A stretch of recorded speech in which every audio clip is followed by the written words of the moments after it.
el libro más leído por todas las generaciones, la luz que alumbra tu camino, el alimento que fortalece tu espíritu. Narrado por Wendy Necio Sub, la Biblia en 365 días. 5 de mayo, bienvenidos al día 125 de la Biblia en 365 días. Nuestro tema de hoy es cuando la fidelidad te lleva de vuelta a la promesa. Hoy llegamos al cierre del libro de Jueces, un capítulo que nos muestra las consecuencias de actuar sin dirección divina y cómo Israel había hecho promesas impulsivas y ahora intenta resolverlas, pero con estrategias humanas, sin consultar a Dios. Esta es una advertencia clara. Cuando la emoción reemplaza a la obediencia, nosotros terminamos con soluciones que se ven justas, pero que no llevan justicia.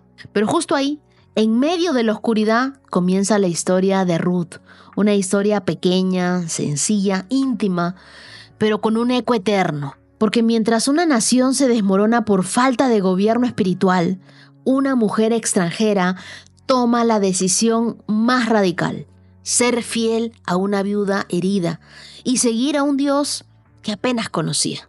Ruth nos enseña que la fidelidad no siempre tiene lógica, pero siempre tiene un destino. Ella dijo: donde tú vayas, yo iré. Y no solo la llevó de regreso a Belén, la casa del pan, sino directo al linaje del Mesías. Por eso te digo que la fidelidad es aquella que te lleva de vuelta a la promesa de Dios. Nuestras lecturas para el día de hoy las encontramos en Jueces, capítulo 21, y acabamos el libro de Jueces, y luego vamos a Ruth, capítulo 1, hasta el verso 22. Juan, capítulo 4, versos del 4 al 42. Salmos 105, versos del 1 al 15. Y Proverbios, capítulo 14, verso 25. Si el día de hoy tú te sientes con las manos vacías como Noemí, o con un pasado roto como la mujer samaritana, recuerda esto: la fidelidad abre puertas que el esfuerzo humano nunca podría. A veces, caminar con alguien herido, como Ruth con Noemí, es lo que Dios usa para redirigirnos hacia la promesa. Acompáñame en una oración. Dios, gracias por recordarme que cuando me falta todo, aún puedo elegir la fidelidad. Hoy te entrego mis promesas rotas, mis errores pasados, mis comienzos vacíos. Enséñame a ser como Ruth, fiel sin garantías, leal sin recompensa inmediata. Llévame de regreso al lugar donde sembraste propósito.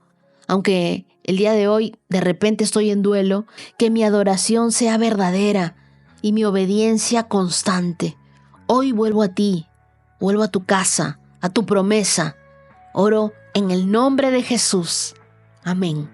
Te cuento que estamos en el 38% de avance en nuestras lecturas bíblicas. Ya vamos completando 10 libros de los 66 y vamos leyendo 424 capítulos.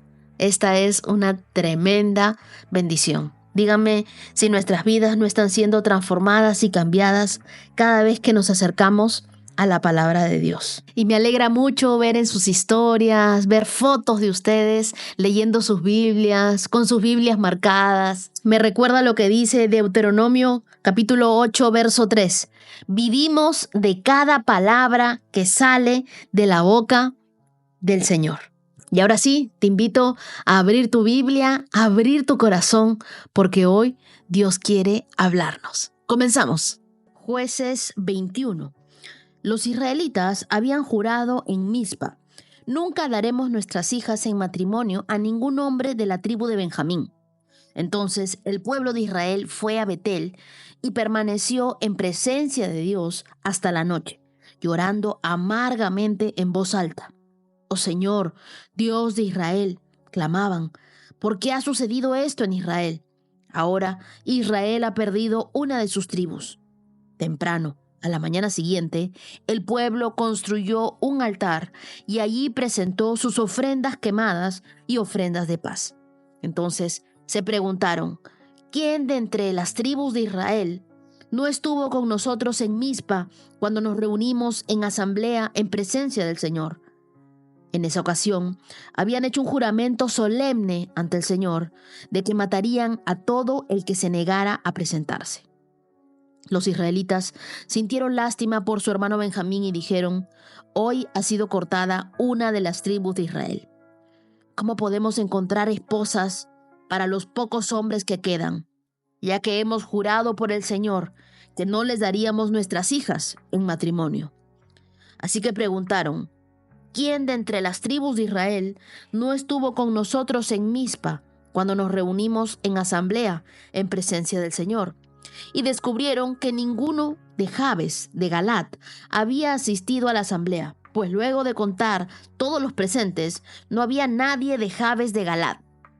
Entonces la asamblea envió a 12,000 de sus mejores guerreros a Jabes de Galat, con órdenes de matar a todos los habitantes, entre ellos mujeres y niños. Lo que harán, les dijeron, es destruir por completo a todos los varones y a las mujeres que no sean vírgenes. Entre los habitantes de Jabes de Galat encontraron a 400 muchachas vírgenes que nunca se habían acostado con un hombre y las llevaron al campamento de Silo, que está en la tierra de Canaán. Así que la asamblea de Israel envió una delegación de paz a los hombres que habían quedado de Benjamín y que estaban viviendo en la roca de Rimón. Entonces los hombres de Benjamín volvieron a sus hogares y recibieron como esposas a las 400 mujeres de Jabes de Galat, a quienes se les había perdonado la vida, pero no hubo suficientes mujeres para todos los hombres. El pueblo sintió lástima por Benjamín, porque el Señor había dejado un vacío en las tribus de Israel. A raíz de esto, los ancianos de la asamblea preguntaron: ¿cómo podemos conseguir esposas para los pocos que quedan, ya que las mujeres de la tribu de Benjamín están muertas? Los sobrevivientes deben tener herederos, para que no queden exterminada toda la tribu de Israel. Pero no podemos darles a nuestras hijas en matrimonio, porque hemos jurado solemnemente que quien lo haga caerá bajo la maldición de Dios. Entonces se acordaron del festival anual del Señor que se celebra en Silo, al sur de Lebona y al norte de Betel, por el lado oriente del camino que va de Betel a Siquem. Así que les dijeron a los hombres de Benjamín que aún necesitaban esposa. Vayan y escóndanse en los viñedos. Cuando vean que las jóvenes de Silo salen a danzar, salgan corriendo de sus viñedos, y entonces cada uno de ustedes llévese a una de ellas a la tierra de Benjamín para que sea su esposa. Cuando los padres y los hermanos de las muchachas vengan a reclamarnos, nosotros les diremos: sean comprensivos, por favor. Dejen que se queden con sus hijas, porque no encontramos esposas para todos ellos cuando destruimos Jabes de Galat. Y ustedes no son culpables de romper el voto, ya que en realidad no les entregaron a sus hijas en matrimonio. Así que los hombres de Benjamín hicieron lo que se les dijo. Cada hombre tomó a una de las mujeres mientras danzaban en la celebración y se la llevó para que fuera su esposa. Regresaron a su propia tierra, reedificaron sus ciudades y vivieron en ellas. Luego, el pueblo de Israel se retiró por tribus y familias, y cada uno volvió a su propia casa. En esos días, Israel no tenía rey. Cada uno hacía lo que le parecía correcto según su propio criterio. Y con esto acabamos el libro de Jueces. Jueces 21 es el epílogo oscuro del libro. Después de la guerra civil contra Benjamín en los capítulos 19 y 20, Israel enfrenta el peso de sus decisiones. Una tribu entera casi extinguida y la nación entra en crisis nuevamente. Ya no hay guerra, pero tampoco hay dirección. Israel llora las consecuencias de su propio juicio sin consultar a Dios. Y ahora busca reparar el daño con métodos que, una vez más, no tienen la aprobación de Dios. Y es que cuando tú tratas de resolver espiritualmente lo que fue destruido carnalmente, terminas llamando a Dios para que bendiga tus errores. Vemos en los versos del 8 al 12 que los israelitas iban de problema en problema. ¿Por qué? Porque hicieron un voto de manera precipitada. Ellos destruyeron otra ciudad. Los israelitas probablemente justificaron sus acciones con un par de razones: que el juramento no se podía romper y que ya habían matado a todas las mujeres de la tribu de Benjamín. Nosotros desconocemos todas las circunstancias detrás de la brutal masacre en Jabes de Galaad, pero parece que el resto de Israel imitó el comportamiento de la tribu de Benjamín. Eran más fieles a su propia tribu que a los mandatos de Dios y justificaron sus maldades para tratar de corregir sus errores pasados. ¿Cuál era ese voto, ese juramento? El verso 1 del capítulo 21 nos dice: los israelitas habían jurado en Mizpa: nunca daremos nuestras hijas en matrimonio a ningún hombre de la tribu de Benjamín. ¿Qué sucedió acá entonces? El pueblo había hecho un juramento sin pensar en las consecuencias a largo plazo. Ahora, con casi toda la tribu de Benjamín aniquilada, no pueden casarse para levantar descendencia porque ellos mismos lo prohibieron. Y esta no fue una orden de Dios, fue una reacción emocional. Y así sucede también con nosotros.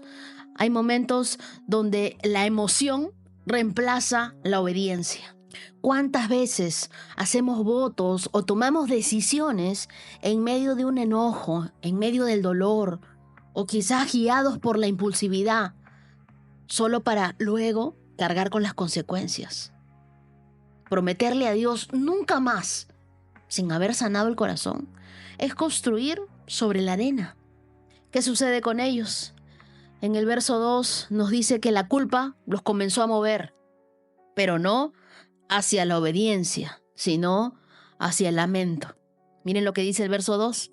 Entonces el pueblo de Israel fue a Betel y permaneció en presencia de Dios hasta la noche, llorando amargamente en voz alta. Y ahora yo quiero que noten: Israel llora, pero no se arrepiente.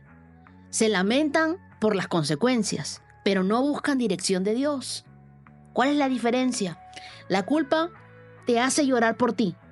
El arrepentimiento te hace cambiar por Dios. Y lo vemos en el ejemplo de Pedro y Judas. La diferencia entre Pedro y Judas no fue el pecado, fue el rumbo que ellos tomaron después del llanto. Hay un llanto de remordimiento, de culpa, y hay un llanto de arrepentimiento y de cambio. Así que la próxima vez que te lamentes, pregúntate: ¿estoy llorando porque me duele o porque quiero cambiar? Y miren cómo es el ser humano: siempre anda buscando de encontrar culpables. Miren lo que dice el verso 5. Entonces se preguntaron: ¿quién de entre las tribus de Israel no estuvo con nosotros en Mizpa cuando nos reunimos en asamblea en presencia del Señor? Ellos estaban intentando restaurar a Benjamín y los israelitas tienen una idea, pero era un plan terrible. Era exterminar a los de Jabes de Galaad por no haber ido a la guerra y recompensar a los benjamitas con las mujeres vírgenes de este pueblo. Luego permiten el secuestro de las mujeres en Silo para completar las esposas necesarias. O sea, una injusticia intenta ser corregida con otra injusticia. Nosotros no podemos tratar de resolver problemas espirituales con métodos carnales. Es como intentar apagar el fuego con gasolina. Es como un líder que intenta restaurar una relación dañada, forzando la cercanía en lugar de sanar el corazón. Nosotros podemos haber perdonado, sí, pero eso no quiere decir que volvamos a tener la misma relación que antes.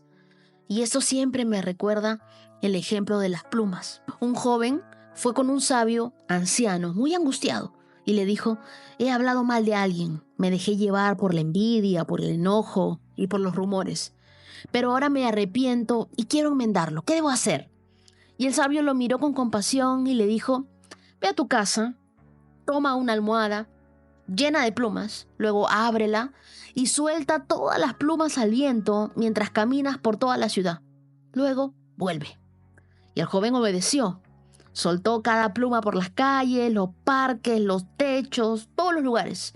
Cuando regresó, el sabio le dijo: ahora vuelve y recoge cada pluma que soltaste. Y el joven le respondió: esto es imposible. El viento ya las llevó por todas partes. Y el sabio le dijo: así ocurre con las palabras, con las traiciones, con los actos impulsivos. Tú puedes arrepentirte, puedes pedir perdón, pero muchas veces no puedes volver a dejar las cosas como antes. Hay relaciones que, aunque sanen, ya no serán iguales. No por falta de perdón, sino porque las plumas ya volaron. Y Dios nos llama a perdonar siempre, pero también a entender que hay algunas heridas que dejan huellas y que la restauración no siempre significa regresar al mismo lugar. A veces no se trata de volver al mismo vínculo, sino de aprender a vivir con madurez, con paz y a tener límites saludables. Y ahora, el verso que más me duele de Jueces es el último. En estos días, Israel no tenía rey, cada uno hacía lo que bien le parecía. Actuaban según su propio criterio. Este es el lamento final del libro de Jueces. Y no se refiere solo a un rey humano, sino a que Dios no estaba gobernando sus decisiones. Tú no necesitas una corona para gobernar, pero sí necesitas a Cristo para obedecer. Cuando tú dejas que las emociones tomen el trono, la obediencia sale por la puerta trasera. Mi pregunta para ti el día de hoy es: ¿quién está gobernando tu vida? Jueces termina con una pregunta implícita. ¿Qué pasa cuando el pueblo de Dios actúa sin Dios? La respuesta es clara. Se destruyen entre sí, justifican lo injustificable, lloran pero no se transforman, se desvían y aún creen tener la razón. Oremos juntos. Dios, no quiero vivir desde mis emociones, ni tomar decisiones sin tu dirección. Hoy, Dios, renuncio a gobernarme a mí misma. Me someto a tu voz, a tu gobierno, a tu sabiduría. Enséñame a llorar por lo que te duele a ti, pero también a obedecer aunque no lo entienda. Restáurame cuando me desvíe. Guíame a vivir cada día bajo tu reino. Menos de mí, más de ti. Oro en el nombre de Jesús. Amén. Terminamos el libro de Jueces y ahora comenzamos con el libro de Ruth, en el que vemos a 3 personas que mantuvieron su carácter firme y fiel a Dios, incluso cuando la sociedad en la que vivían colapsaba a su alrededor. El autor de Ruth es desconocido.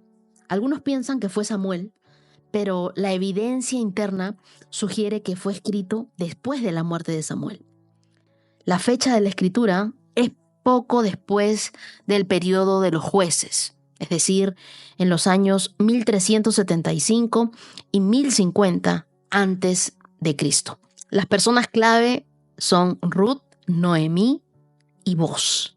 Cuando alguien dice: déjame contarte acerca de mi suegra, por lo general esperamos escuchar algo negativo o una anécdota cómica, porque a menudo las suegras han sido objeto de burlas o de chistes.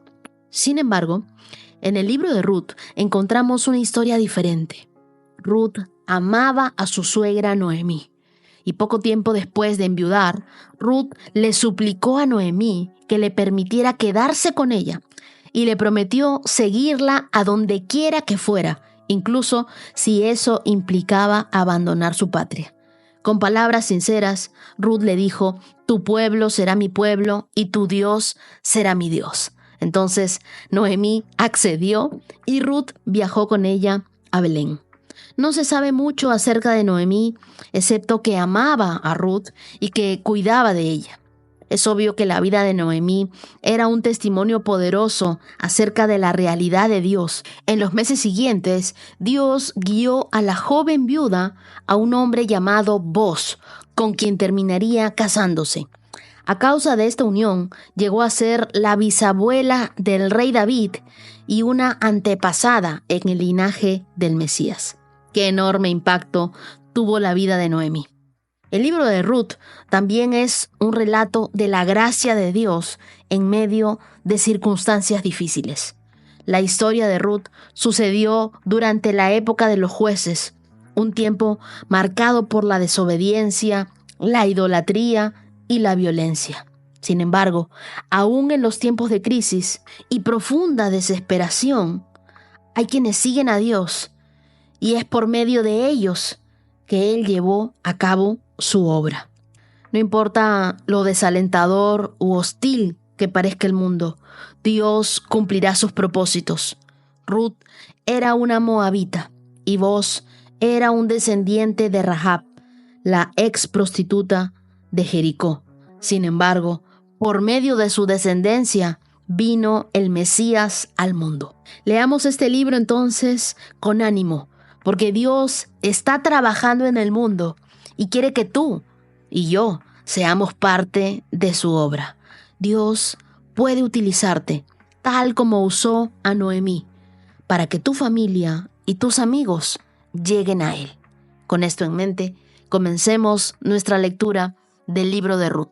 Leamos el capítulo 1, verso 1. En los días en que los jueces gobernaban Israel, un hambre severa azotó la tierra. Por eso, un hombre de Belén de Judá dejó su casa y se fue a vivir a la tierra de Moab, junto con su esposa y sus 2 hijos.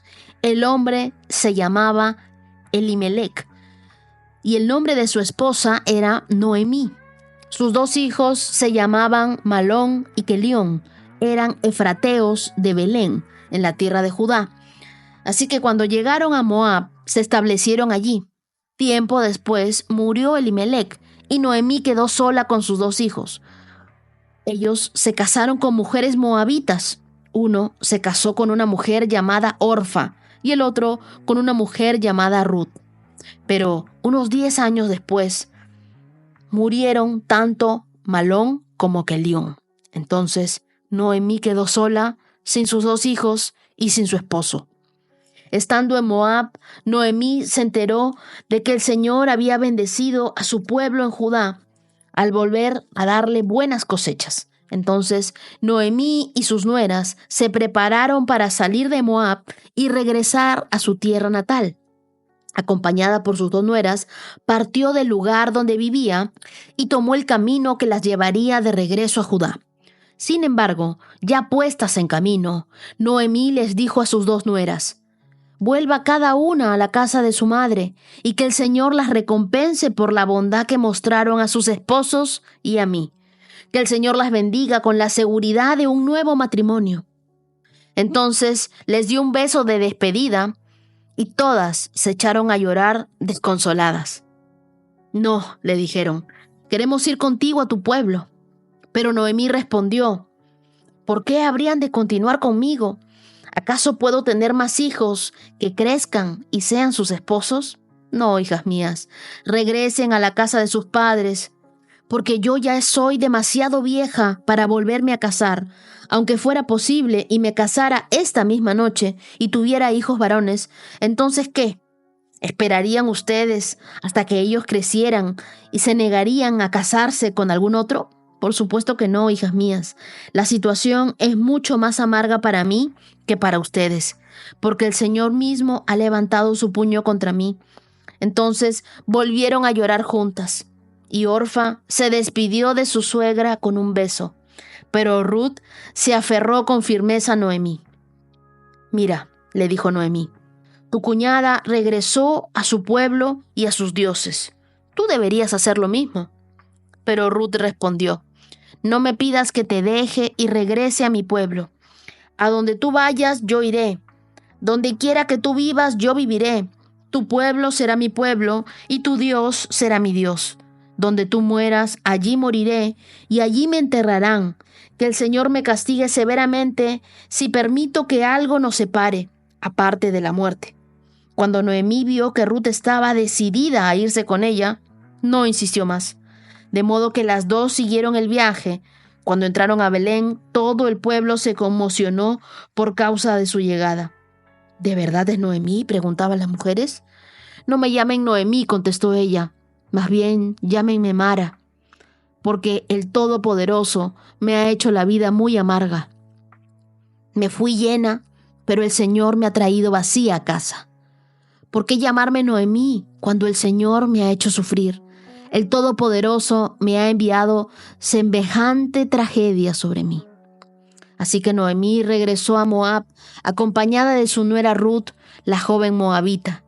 Llegaron a Belén a fines de la primavera y al comienzo de la cosecha de la cebada. Versos 1 y 2 nos dice la Biblia que hubo hambre en la tierra. Entonces Elimelec se mudó. Belén significaba casa del pan y Moab era un territorio pagano, fruto de la relación incestuosa entre Lot y su hija en Génesis 19:37. La familia de Elimelec abandona la tierra prometida en busca de su sustento, pero el costo espiritual es alto. Y es que ir a Moab es buscar seguridad, pero fuera de la voluntad de Dios. Nosotros estamos tomando decisiones por necesidad o con dirección divina. Porque no todo lugar con pan es tu tierra prometida o es tu promesa. Algunos son solo refugios temporales, pero te alejan de tu propósito divino. Versos del 3 al 5 nos dicen que entonces murieron Elimelec, Malón y Quilión. Y Noemí pierde a su esposo y a sus 2 hijos en una tierra extraña. El significado del nombre de Noemí era placentera, pero más adelante ella diría, llámenme Mara, que significa amarga. Sin embargo, lo que parecía el final se convierte en el umbral de una nueva historia, gracias a la decisión de una mujer extranjera, Ruth. Dios no necesita cambiar tu escenario para empezar su milagro. Solo necesita tu disposición. ¿Qué tan dispuesta o dispuesto estás tú? En el verso 16, Ruth hace un pacto. Un amor sin garantías, una fe sin explicaciones. Le dice a Noemí, donde tú vayas yo iré. Tu pueblo será mi pueblo y tu Dios será mi Dios. Y este verso es uno de los actos más poderosos de lealtad en toda la Biblia. Ruth, una moabita, elige renunciar a su tierra, su cultura, su religión, incluso su seguridad, para seguir a una viuda sin promesas. Ruth es un ejemplo de una mujer con una fe genuina, una obediencia sin garantía y el amor que trasciende la lógica. Y el verso 22 nos dice que así fue como Noemí regresó a Moab al comenzar la cosecha de cebada. La historia no termina en lamento. Belén era la casa del pan y vuelve a tener cosecha. Ruth no sabe que caminar con Noemí es caminar directo a ese voz, a una nueva relación, a un nuevo comienzo. Ruth estaba herida, marcada por su historia, pero no sabía que ella sería parte del linaje del Mesías. Ruth perdió a su esposo. Amó y lo perdió. No sabemos cuánto tiempo duró su matrimonio, ni cómo fue su historia, pero sí sabemos que quedó viuda, extranjera y sin promesas visibles. Sin embargo, no dejó que esa pérdida definiera su destino. Ella eligió amar otra vez. Primero, amar a su suegra Noemí, incluso cuando ésta le decía que se fuera. Luego, amar al Dios de Israel, aunque aún no lo conocía del todo. Y más adelante, abrirse a Boz, un hombre noble que la honró, la redimió y la amó con ternura y respeto. Dios no solo restaura lo que perdiste, te da algo nuevo y mejor, con un propósito. Hay jóvenes que me dicen, siento que perdí años en esta relación. No perdiste, ganaste experiencia, aprendiste lecciones. Tu pasado amoroso no define tu futuro emocional. Ruth fue viuda, extranjera y sin un currículum ideal, pero Dios tenía reservado para ella un lugar en la genealogía de Jesús. Tu dolor no te descalifica. A veces, después de una pérdida, pensamos que ya no merecemos otro amor, ya no merecemos otra oportunidad. Pero Ruth nos enseña que el luto no cancele el llamado y que Dios también escribe historias de amor restauradas. Dios no te pide que olvides tu pasado, solo que no vivas anclado a ese pasado. Quizá como Ruth, tú perdiste algo o a alguien, un amor, una promesa, un proyecto, pero eso no significa que Dios ha terminado contigo. A veces la mayor muestra de fe es creer que después del luto aún puede florecer el amor, que después de ya no más viene Él otra vez del cielo.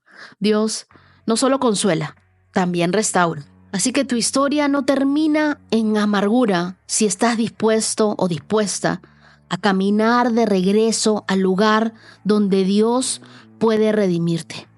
Así que cuando no entiendas el capítulo que vives, recuerda que estás en el libro correcto y que Dios es el autor de tu historia. ¿Qué te parece si hoy oramos juntos? Y primero voy a orar por esas Ruths. Dios, hoy te presento a cada hija tuya que ha amado y que ha sido herida, a las que entregaron su corazón con ilusión, pero recibieron abandono, a las que confiaron y fueron traicionadas, a las que un día soñaron con una historia de amor y ahora caminan con pedazos de su corazón en la mano. Tú conoces cada lágrima que han derramado en silencio. Tú sabes lo que las redes sociales no muestran. Tú viste cómo lloraron en su habitación diciendo, ¿y ahora qué? Ya no hay más para mí, Dios. Hoy te pido, Dios de las Ruths, que les recuerdes que su historia no termina en Moab, que su valor no depende de quien las dejó, sino del propósito eterno que tú tejiste con su nombre. Sana el corazón herido. Arranca la comparación, la vergüenza, el miedo a quedarse solas.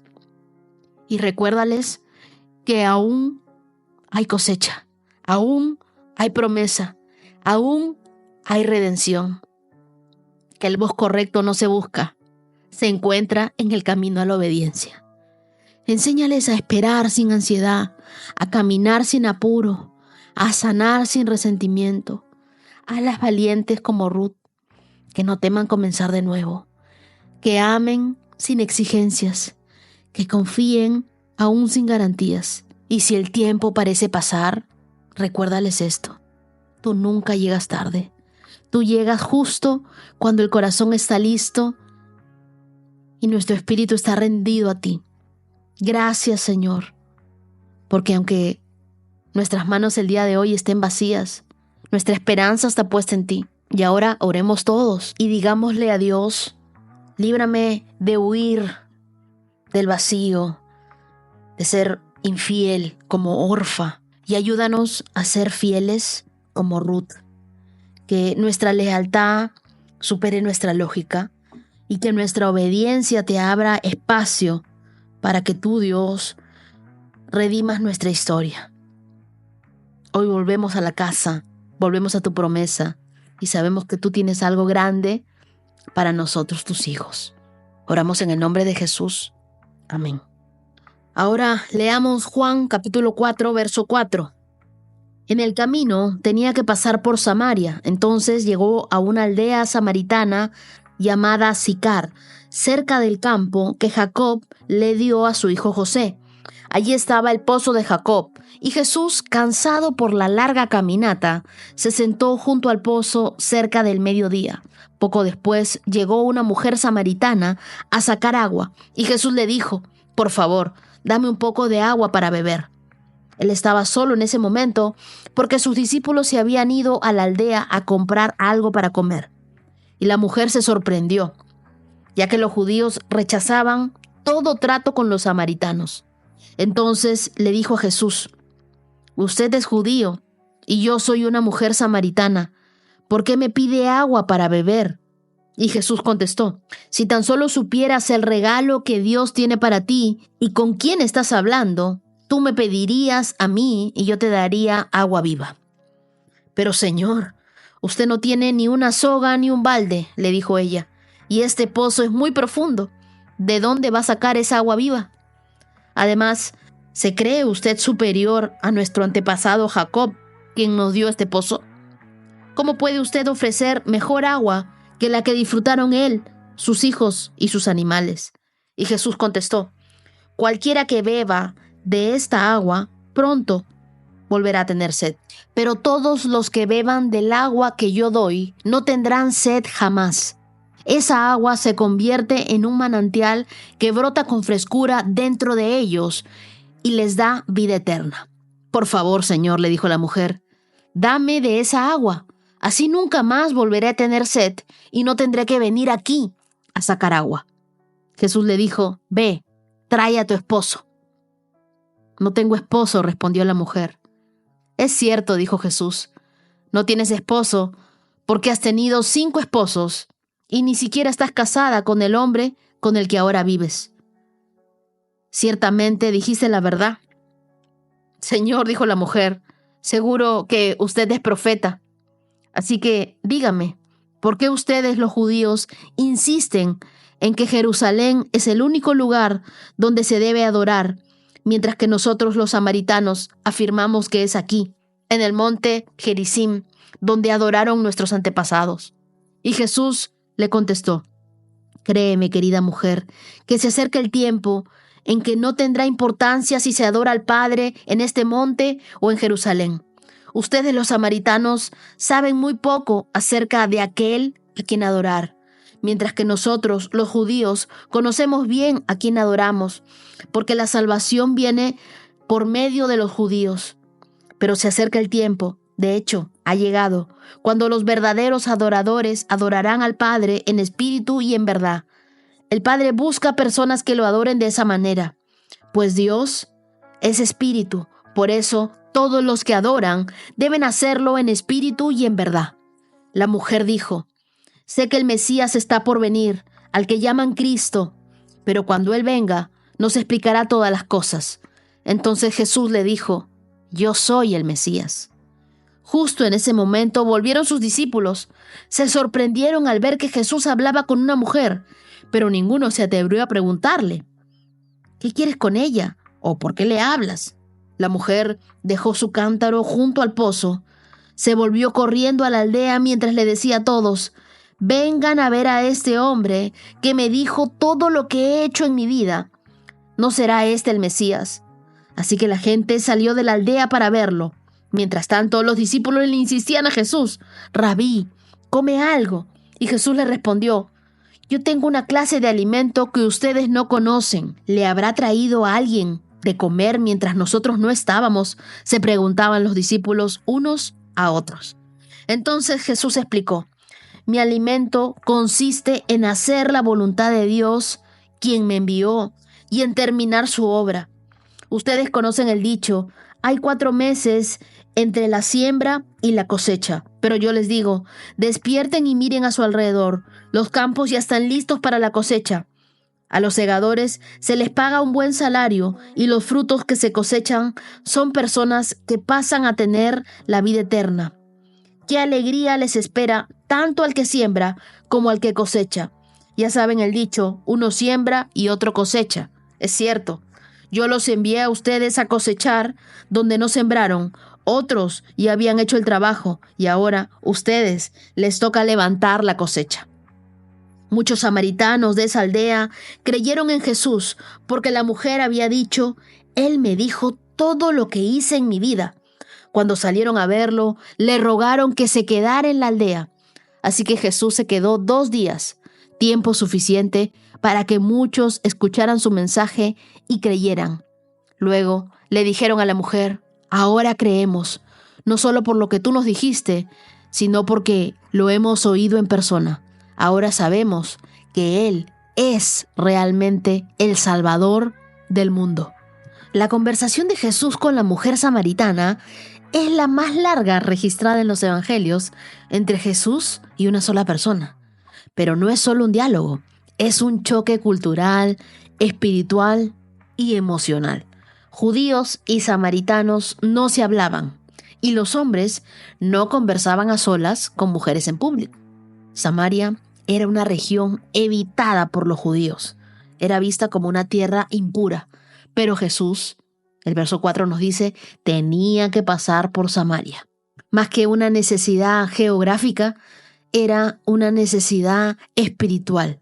Algo espiritual iba a suceder en Samaria. Verso 7 le dice, por favor, dame un poco de agua para beber. Jesús es el que inicia la conversación pidiendo agua. Y en ese acto dignifica a una mujer herida. Ella venía sola al pozo.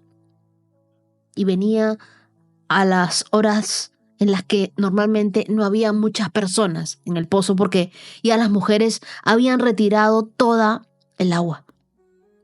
Ella venía para no encontrarse con nadie. ¿Por qué? Porque había tenido 5 maridos y vivía como una rechazada social y convivía con el sexto. En el verso 18 es lo que nos dice la Biblia. Pero Jesús no empieza por su historia, sino empieza por su sed. Y lo mismo sucede con nosotros. Jesús nunca comienza por nuestra vergüenza. Él siempre comienza por nuestro valor. A veces nosotros escondemos nuestras heridas detrás de nuestras rutinas, pero Jesús se encuentra contigo justo ahí, en el mediodía de tu cansancio. Donde menos esperas que alguien te mire con dignidad, ahí se acerca Jesús a ti. Ahí te envía un mensaje. Ahí te hace escuchar algo que tú justo necesitas en el momento exacto. Y en el verso 10 le dice, si tan solo supieras el regalo que Dios tiene para ti. La mujer buscaba agua, pero necesitaba vida. Jesús le ofrece agua viva, símbolo del Espíritu. Eso lo encontramos en Juan capítulo 7, versos 38 y 39. Que no solo sacia nuestra sed, sino transforma la fuente. ¿Qué te quiero decir con esto? Dios no vino a llenar tu cántaro roto, vino a cambiarlo por una fuente eterna.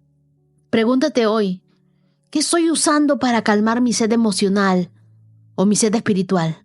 ¿Reconocimiento? ¿Relaciones? ¿Aprobación? Luego en el verso 21, Jesús le dice, se acerca el tiempo en que no importará si adoras en este monte o en Jerusalén. Lo que Jesús le está diciendo es, la adoración no empieza en un templo, empieza cuando sabes a quién le perteneces.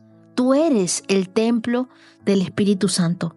No se trata de cuántas veces vas a la iglesia, sino de cuánto de ti está en el altar invisible de Dios cada día. Esta mujer pasó de tener vergüenza a ser una vocera de Dios. El verso 39 nos dice que muchos samaritanos creyeron en Jesús por lo que ella había dicho. Increíble, ¿verdad?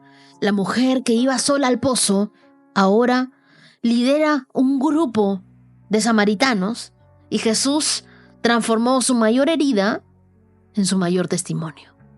No esperes a estar perfecta o perfecto para hablar de Jesús. Habla desde lo que Él hizo por ti.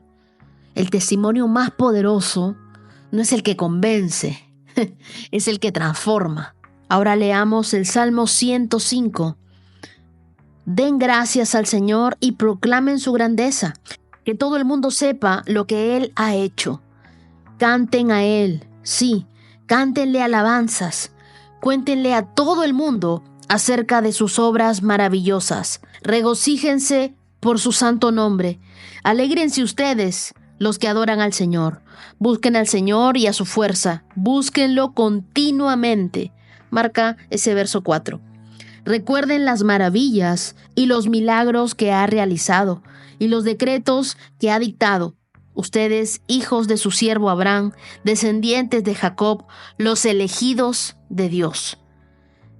Él es el Señor nuestro Dios. Su justicia se ve por toda la tierra. Siempre se atiende a su pacto, al compromiso que adquirió con 1000 generaciones. Es el pacto que hizo con Abraham y el juramento que le hizo a Isaac. Se le confirmó a Jacob como un decreto y al pueblo de Israel como un pacto eterno. Te daré la tierra de Canaán como tu preciada posesión. Eso lo dijo cuando eran unos pocos, un pequeño grupo de extranjeros en Canaán. Anduvieron de nación en nación, de un reino a otro. Sin embargo, Él no permitió que nadie los oprimiera. A favor de ellos, les advirtió a los reyes: no toquen a mi pueblo elegido, ni hagan daño a mis profetas. El Salmo 105 es una invitación a recordar la fidelidad de Dios a lo largo de la historia de Israel. Estos primeros 15 versículos, David no solo narra los hechos, celebra un pacto. El verso 1 dice: den gracias al Señor y proclamen su grandeza, que todo el mundo sepa lo que Él ha hecho. Recordar lo que Dios ha hecho es alimentar tu fe para lo que hará. No recuerdes solo lo que te falta. Proclama lo que Dios ya hizo en tu vida. Cuenta tus milagros, aunque parezcan pequeños para ti. Ese sustento, esa puerta abierta, esa forma de pagar tu tarjeta de crédito, esa oración contestada, ese gusto en una comida. Mira, no sé, que hayas llegado temprano a un lugar. Todo cuenta. Toma un post-it, un papel pequeño y recuerda 3 cosas que Dios ha hecho por ti en este año y compártelo con alguien. Tu testimonio puede ser la respuesta que otro necesita. Y el verso 4 es para nosotros, los de la comunidad de la Biblia en 365 días. Busquen al Señor y su fuerza. Búsquenlo continuamente. No cada vez que se te ocurre, no, continuamente, diariamente. No se trata solo de buscar a Dios cuando estamos en crisis, sino de cultivar con Dios una relación diaria. La palabra hebrea para buscar aquí es darash, que implica investigar, profundizar, desear con pasión. A mí me alegra cuando leo comentarios que me dicen: estoy emocionada en saber qué vendrá mañana, porque Dios está hablando a mí hoy y siento que cada día aprendo más y más de Dios. Yo te pregunto, ¿una amistad que solo aparece cuando se necesita algo es auténtica? Yo creo que no. Dios anhela comunión con nosotros, no solo que lo busquemos con nuestras peticiones. Y luego en los versos 7 y 8, Él nos recuerda su promesa. Sus decretos se aplican en toda la tierra. Nunca se olvida de su pacto. Dios no se olvida de sus promesas. Y este pasaje nos recuerda que el pacto hecho con Abraham fue reafirmado con Isaac y con Jacob y sigue vigente. Las promesas de Dios no expiran para nosotros, se heredan. Ahora leamos Proverbios 14:25. El testigo veraz salva vidas, pero el testigo falso es un traidor. Tu testimonio puede rescatar a alguien del error. Una palabra tuya, basada en la verdad, dicha con amor, puede salvar a alguien de una mala decisión, de una mentira emocional o de una condena injusta. Así que tú decides qué tipo de testigo estás siendo en tu entorno. ¿Hablas con integridad o adaptas tu discurso según tu conveniencia? ¿Eres una persona a la quien se puede acudir por un consejo real? ¿Cero manipulación? Y también la Biblia nos habla del testigo falso, ese que traiciona. Y un traidor es alguien engañador, un embustero. No solo hiere a quien lo escucha, sino también rompe el diseño de integridad con el que fuimos creados. Antes de hablar, pregúntate: ¿esto que voy a decir es verdad? ¿Salva, edifica, sana o envenena? Día 125, check. Y antes de cerrar este día 125 de nuestra lectura, quiero enviar mi felicitación de cumpleaños y un abrazo enorme a Gloria Bolaños de McKinney, Texas, y a Ángeles Osorio Celestino en Puebla. Ambas están celebrando sus 46 años. Dios las bendiga. Y también a Claudia Soto en Guatemala y a Patricio Sánchez Cobos, que celebra sus 53 años desde Osaka, México. También un saludo a Jorge Salazar, un mexicano en el Reino Unido, y a Ronnie por sus 25 años. También a María Ángel Arias, una princesa de 11 añitos en Costa Rica. Que Dios siga hablando a tu vida. También quiero felicitar a Rolando Ocaña en Piura, Perú, y a Rosemary Bernal, una colombiana linda en Houston. También feliz cumpleaños a Valentina Vázquez y un feliz cumpleaños a José William desde Panamá. También un abrazo enorme para Sandra González en Santa Marta, hermosa Santa Marta, quiero regresar. Y un feliz cumpleaños también a Sindel Arias desde Jalisco, México. Quiero enviar un saludo muy especial al grupo de Noemís y Abigails de la Iglesia de Puebla, México. Qué alegría que estén en comunidad viviendo juntas una jornada bíblica. Y también seguimos orando con fe por Darío Rodríguez, creyendo por un milagro de sanidad total, y por Nubia López en Medellín, también por Jennifer Cerda Pedroso desde Barranquilla. Feliz vida, feliz propósito y feliz día con Dios en el centro siempre. Nos encontramos el día de mañana con más de la palabra de Dios. Bendiciones. 365 con Dios, con Wendy Necio Sub.